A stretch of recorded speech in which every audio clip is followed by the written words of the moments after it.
Article 13 of the Geneva Convention states, "Prisoners of war must at all times be protected, particularly against acts of violence or intimidation and against insults and public curiosity." Mom, I just want to let you know that I'm alive, and I hope to be back home as soon as I can be. So love Diesel for me. Love you. American prisoners of war were forced to make videos praising their captors. To make that happen. In particular, one American traitor named John Mark Dugan willfully participated in a war crime of interviewing the captured American and British fighters while under duress. He was their POW whisperer, cooperating with the Russian FSB. Hey guys, John Mark Dugan here. So I feel like the POW whisperer. After I put Aiden Aslan's second interview online, I got called by an American by the name of Alexander Drueke. I hope I'm pronouncing that right. Who asked me to interview him. Now, I've never made any attempts to contact this individual before.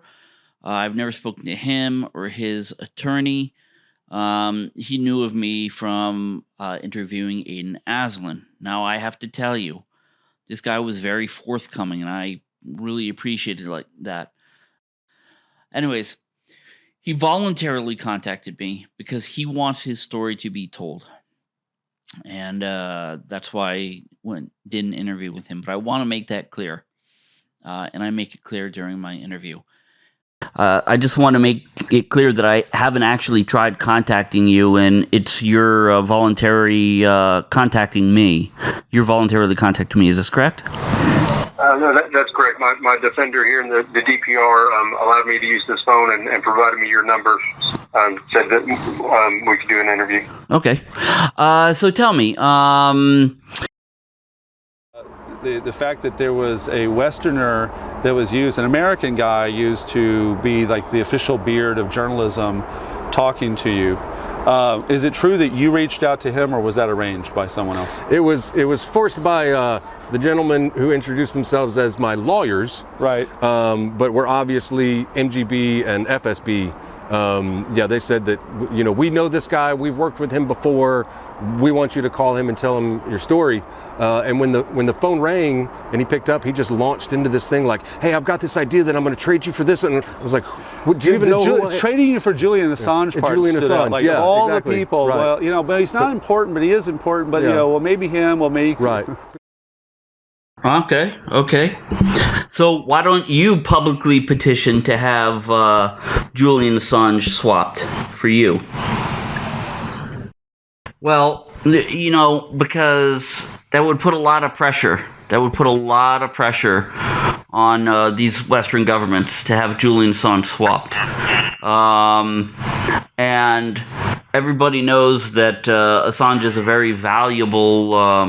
I don't want to say valuable, but because, he's already given up everything he knows. So it's not that he's valuable, but he's very, I guess I could call it a prestigious prisoner swap. And if you were to make some public proclamation, that it could put a lot of pressure on the Western governments.